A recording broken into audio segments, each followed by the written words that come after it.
Hillary Clinton faces a liberal war against the 1990s. Hillary Clinton has long literally and figuratively stood beside Bill Clinton, fully embracing his policy moves to make the Democratic Party more centrist in the 1990s and defending him after his affair with a White House intern and subsequent impeachment. But even as she remains a strong favorite to win the Democratic nomination, the 2016 campaign is forcing the former Secretary of State to distance herself from her husband's record. Ahead of Tuesday's critical New York primary, Vermont Sen, Bernie Sanders is waging an effective political war on 90s-era policies, a tactic aimed at hitting Hillary Clinton where it hurts. Her husband's presidential legacy. Sanders' latest target is the controversial welfare reform law Bill Clinton signed while president, which Sanders opposed as a congressman and said this week was unfairly targeted at the poor. And, in a remarkable moment in Thursday's debate in Brooklyn,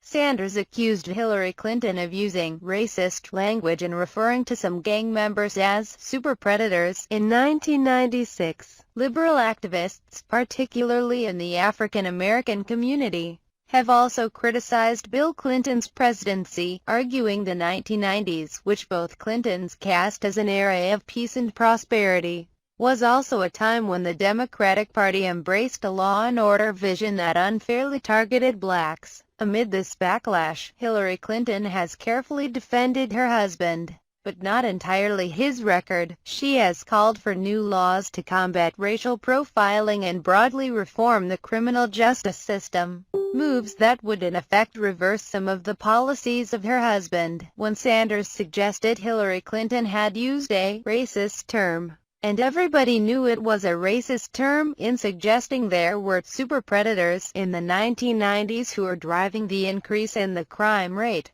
the former Secretary of State did not bother to defend herself against a very sharp charge, instead highlighting her proposals for the future. The Black Lives Matter movement has been incredibly effective at challenging many political orthodoxies and these policies, said Julian Elazar, a political historian at Princeton University.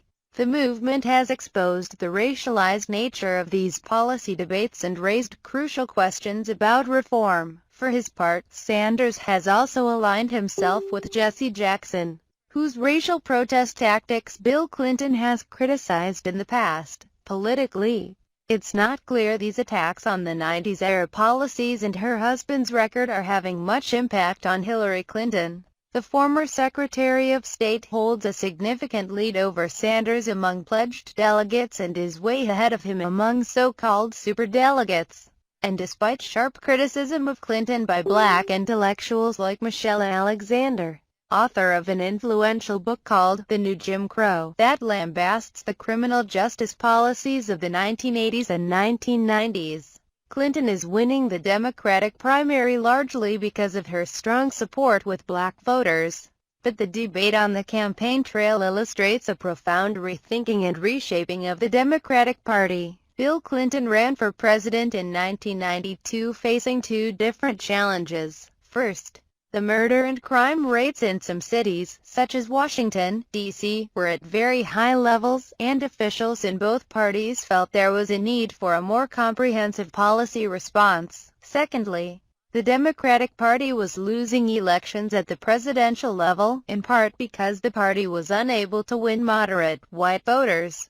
Clinton's embrace of tough on-crime policies as president addressed both problems. Clinton's 1994 crime bill included funding for 100,000 additional police officers, offered federal money to states if they imposed harsher sentences to offenders of violent crimes, and created life sentences for people convicted of 3 felonies, referred to as 3 strikes provision. The 1996 welfare reform bill, which limited the time poor people could get government cash benefits to 5 years, was at the time strongly opposed by many liberals, but was another policy that was embraced by more centrist Democrats and was a political boon to Bill Clinton.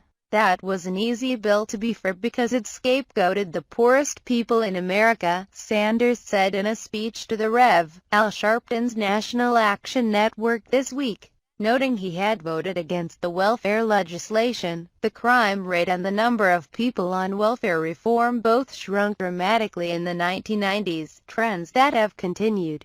According to Department of Justice figures, the rate of violent crime has declined from 79.8 victimizations per 1,000 people in 1993 to 23 victimizations per 1,000 people today. There were 479 homicides in Washington, D.C. in 1991, compared to 162 in 2015, though the decrease can be attributed to a combination of local and federal policy reforms. But there is intense debate among scholars about exactly why such changes happened and how much Clinton's policies had to do with them. Many credit the economic growth of the 1990s as creating jobs that removed people from welfare dependence and reduced crime. The Clintons credit their stewardship of the economy as having helped create those conditions. But critics of the Clinton approach argue that if economic growth was the solution, then tougher laws on drug offenders and welfare recipients were unnecessary. I am ashamed of my vote. I sincerely apologize to my God. I apologize to my community, to my family.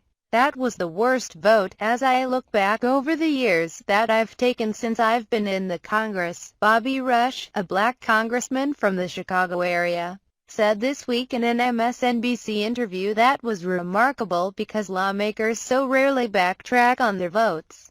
What happened with the crime bill and its implementation was that there was too much of a focus, too many resources on locking them up, but no resources on love and compassion. And as a result, we have devastated our communities, he added. Alexander, who is a law professor at Ohio State University, wrote recently, "It was Bill Clinton's deliberate political strategy, one he championed along with the New Democrats, to appeal to white swing voters by being tougher on struggling black communities than the Republicans had been, ramping up the drug war and gutting welfare." Joe Klein, the left-leaning Time magazine columnist who wrote the novel Primary Colors that was loosely based on the Clintons, argues these critics are misunderstanding both Clinton's moves and the time when he governed. Too many liberals subscribed to the old West Side Story, depraved on account of being deprived theory of indigence. It was society's fault.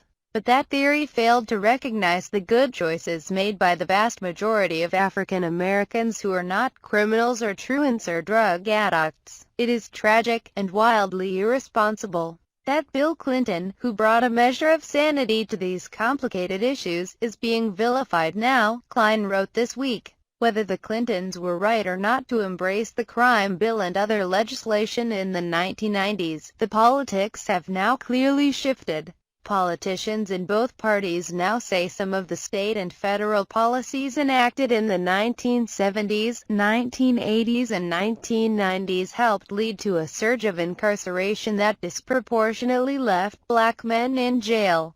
Crime is down, and with whites fleeing the Democratic Party, Clinton is heavily dependent on the votes of blacks to win the primary. She will eventually need overwhelming African American backing to win a general election, so her tone, while not critical of her husband, is apologetic about his actions. "I supported the crime bill. My husband has apologized. He was the president who actually signed it. Senator Sanders voted for it," she said at Thursday's debate. "I'm sorry for the consequences that were unintended and that have had a very unfortunate impact on people's lives. I've seen the results of what has happened in families and in communities," Clinton added.